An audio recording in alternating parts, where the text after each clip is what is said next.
আপনার খামারে যদি সবকিছু ঠিকঠাক থাকার পরেও হাঁস-মুরগি ডিম পাড়া বন্ধ করে দেয় অথবা আপনার হাঁস-মুরগিগুলো হঠাৎ মারা যেতে শুরু করে, তাহলে ভাববেন না। আপনি একা নন। এই বিষয়টা অনেকের সাথেই ঘটে।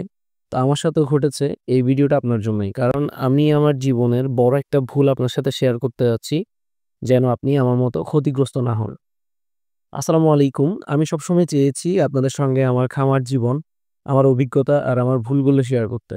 যেন আপনারা আমার ভুলগুলো থেকে শিখে নিজেরা আর ভুল না করেন। আজকে আমি আপনাদের সঙ্গে এমন একটা ঘটনা শেয়ার করতে যাচ্ছি যেটা আমাকে শুধু আর্থিকভাবে না মানসিকভাবে অনেক ভেঙে দিয়েছিল। ঘটনাটা শুরু হয় খুব সাধারণভাবেই।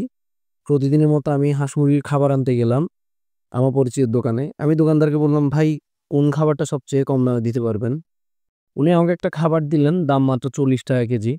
আমি তো খুশি হলাম। ভাবলাম যেখানে আমি এতদিন ৳৭৫ য় খাবার কিনতাম, এখন সেখানে মাত্র ৳৪০ য় খাবার পাচ্ছি।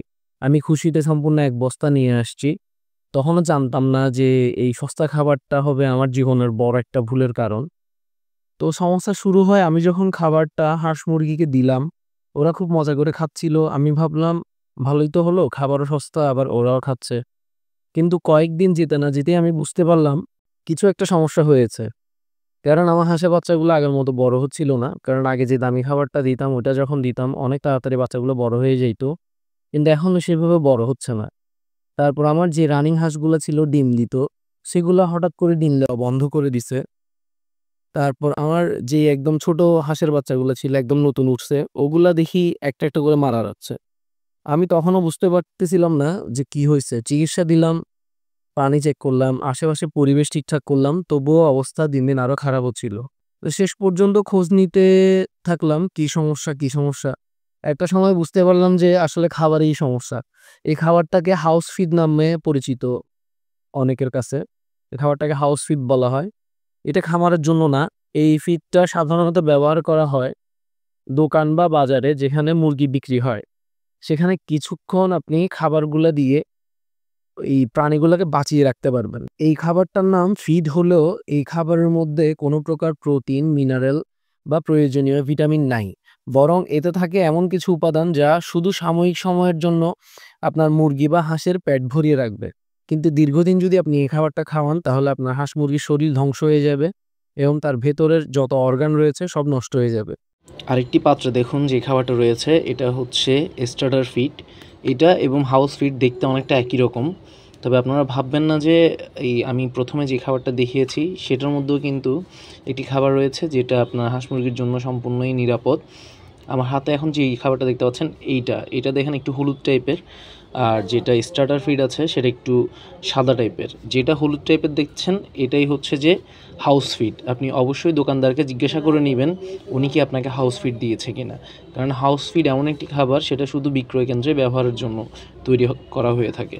এর দামেও রয়েছে বিশাল পার্থক্য। হাউস ফিডের দাম মাত্র ৩৮ থেকে ৪০ টাকা এবং সাধারণ যে ফিডগুলো ব্রয়লারকে খাওয়ানো হয় সেগুলোর কেজি ৭০ থেকে ৭৫ টাকা। তাই আপনি সহজেই বুঝতে পারছেন জিনিস কোনটা ভালো এবং কোনটা খারাপ। আপনি সবসময় চেষ্টা করবেন আপনার হাঁস অথবা মুরগিকে ভালো মানের খাবারটা দেওয়ার। টাকা বেশি খরচ হলেও আপনি সেটার ফিডব্যাকটা পেয়ে যাবেন। তা আপনারা আশা করি কেউ আমার মতো ভুল করবেন না। সস্তার পেছনে ঘুরতে গিয়ে হাউস ফিড খাইয়ে পুরো খামার ধ্বংস করবেন না। আমার এই একটা ছোট্ট ভুলের কারণে আমাকে অনেক বড় একটা ক্ষতির সম্মুখীন হইতে হইছে। আমার অনেক টাকা লস হইছে। সবচেয়ে কষ্টের বিষয় ছিল যখন আমি দেখতাম আমার চোখের সামনে আমার হাঁস মুরগিগুলো কষ্ট পেয়ে, পেয়ে মারা যাচ্ছিল। একজন খামারিই জানেন তার জন্য এই জিনিসটা কতটা কষ্টকর। এই অনুভূতিটা আসলে বলে বোঝানো যাবে না। তো বন্ধুরা, আপনারা যারা আমার ভিডিও দেখেন, আমি চাই না আপনি কখনো এমন অবস্থার মধ্যে পড়েন। কারণ আমার এই অভিজ্ঞতা আপনাদের সাথে শেয়ার করতেছি কারণ হয়তো এই ভুলটা আপনিও করতে পারেন। তাই আমার ভিডিও দেখার পর যাতে এমন ভুল না করেন সেজন্য আমি জিনিসটা শেয়ার করলাম। জিনিসটা হয়তো খুবই সাধারণ, হয়তো অনেকে জানে, অনেকে জানে না। কিন্তু যারা জানে না তাদের জন্য বিষয়টা আসলে অনেক ভয়ানক। কারণ একটা বাজার থেকে কিনে আনা খাবার একটা হাঁস মুরগির জন্য ক্ষতির কারণ হতে পারে, এটা কেউ চিন্তাও করবে না যারা নতুন। তো আমি বলব সস্তার পেছনে ছুটবেন না। সঠিক খাবার, পুষ্টিকর ও মানসম্মত খাবার আপনি বাজার থেকে কিনে আনেন। আর যদি ওই ধরনের আইডিয়া বা খরচ পোষাতে না পারেন তাহলে আপনি নিজে খাবার বানান। যেই মেটেরিয়ালস গুলো রয়েছে গম, ভুট্টা, ধান, কুড়া এসব মিক্স করে আপনি নিজে খাবার বানান। আর যদি আপনি খাবার কিনে আনেন, রেডি ফিড কিনে আনেন তাহলে অবশ্যই যে কেউ খামার করে তাদেরকে জিজ্ঞাসা করবেন, দোকানদারের সাথে ভালো করে কথা বলে জেনে নিবেন। তো সবশেষে হচ্ছে আপনারা যদি আমার মতো ক্ষতিগ্রস্ত হতে না চান, তাহলে এই ভিডিওটা একটা শিক্ষা হিসেবে নিবেন। কমেন্টে লিখে জানাবেন আপনি কখনো এমন ভুল করছেন কিনা? অথবা এরকম খাবার সম্পর্কে আপনার অভিজ্ঞতা কি? আর ভিডিওটা যদি আপনার আসলেই কোনো কাজে লাগে, তাইলে আপনার যারা খামারি বন্ধু রয়েছে তাদের সাথে শেয়ার করেন। আশা করি তাদের একটা উপকারে আসবে। তো ধন্যবাদ সবাইকে ধৈর্য ধরে এতটুকু ভিডিও দেখার জন্য। সবাই ভালো থাকবেন এবং সবার খামারের জন্য দোয়া রইল। আসসালামু আলাইকুম।